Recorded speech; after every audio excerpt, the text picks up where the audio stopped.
ओम शांति। बाप दादा मधुर। आज की मधुर मुरली 5/8/2025। मीठे बच्चे, बाप आए हैं इस वैशाल्य को शिवालय बनाने।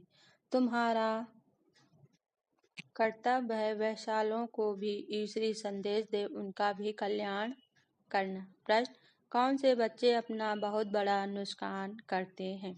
उत्तर: जो किसी भी कारण से मुरली पढ़ाई मिस करते हैं, वह अपना बहुत बड़ा नुकसान करते हैं। कई बच्चे तो आपस में रूठ जाने के कारण क्लास में ही नहीं आते, कोई ना कोई बहाना बनाकर घर में ही सो जाते हैं। इससे वे अपना ही नुकसान करते हैं, क्योंकि बाबा तो रोज कोई ना कोई नई युक्तियां बतलाते रहते हैं। सुनेंगे ही नहीं तो अमल में कैसे लाएंगे? ओम शांति। मीठे मीठे रूहानी बच्चे यह तो जानते हैं कि अभी हम विश्व के मालिक बनने के लिए पुरुषार्थ कर रहे हैं। भल माया भी भुला देती है, कोई कोई को तो सारा दिन भुला देती है। कभी याद ही नहीं करते जो खुशी भी हो, हमको भगवान पढ़ाते हैं। आज की मुरली से मुख्य पॉइंट: मुरली सुनना तो चाहिए ना, क्लास में जब आएंगे तो सुनेंगे। ऐसे बहुत हैं कारण अकारणे, बहाना बनाए सो जाते हैं। अच्छा आज नहीं जाते हैं। अरे बाबा ऐसी अच्छी अच्छी पॉइंट सुनाते हैं। 21 जन्मों के लिए कितनों का कल्याण हो जाएगा। अक्सर करके माताएं भी पूछती हैं कि बाबा घर में गीता पाठशाला खोलें।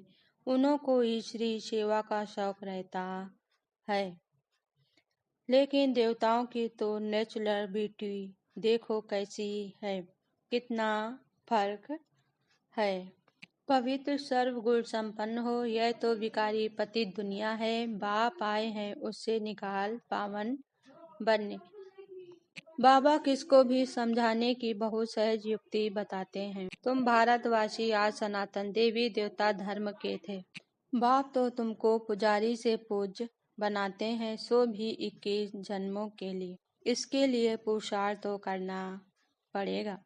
बाबा ने समझाया है यह पुरानी दुनिया तो खत्म होनी है, अभी हमको घर जाना है। घर बस यही तात रहे। बाप को याद करने से स्वर्ग की बादशाही मिलेगी। बाप को याद करने से आधा कल्प के पाप भस्म हो जाएंगे। कितना सहज युक्ति बतलाते हैं। सब बच्चे सुन रहे हैं, यह बाबा खुद भी प्रैक्टिस करते हैं, तब तो सिखाते हैं ना। मैं बाबा का रथ हूँ, बाबा मुझे खिलाते हैं। तुम बच्चे भी ऐसे समझो। शिव बाबा को याद करते रहो तो कितना फायदा हो जाए। बहुत सहज है, धंधे में कोई ग्राहक नहीं है तो याद में बैठ जाओ। मैं आत्मा हूँ, बाबा को याद करना है। बीमारी में भी याद कर सकते हो। बाधेली हो तो वहाँ बैठ तुम याद करती रहो तो 10-20 वर्ष वालों से भी ऊंच पद पा सकती हो। अच्छा, धारणा के लिए मुख्य सार। पहली पॉइंट: सर्विस में बहुत बहुत फुट बनना है। जितना समय मिले एकांत में बैठ बाप को याद करना है। पढ़ाई का शौक रखना है, पढ़ाई से रूठना नहीं है। सेकंड पॉइंट: अपनी चलन बहुत बहुत रायल रखनी है। बस अब घर जाना है। पुरानी दुनिया खत्म होनी है, इसलिए मोह की रंगें तोड़ देनी है। वानप्रस्थ वाणी से परे अवस्था में रहने का अभ्यास करना है। अधमों का भी उद्धार करने की सेवा करनी है। वरदान आज बाबा ने दिया: श्रेष्ठ वृत्ति द्वारा वृत्तियों का परिवर्तन करने वाले सदा सिद्धि स्वरूप भव।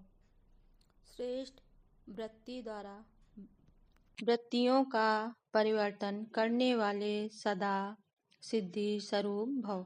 स्पष्टीकरण: सिद्धि स्वरूप बनने के लिए वृत्ति द्वारा वृत्तियों को संकल्प द्वारा संकल्पों को परिवर्तन करने का कार्य करो।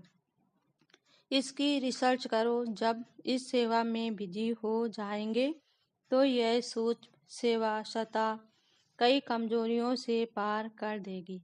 अभी इसका प्लान बनाओ तो जिज्ञासु भी ज़्यादा बढ़ेंगे, मंदोदरी भी बहुत बढ़ेगी, मकान भी मिल जाएंगे, सब सिद्धियां सहज हो जाएंगी। यह विधि सिद्धि स्वरूप बना देगी।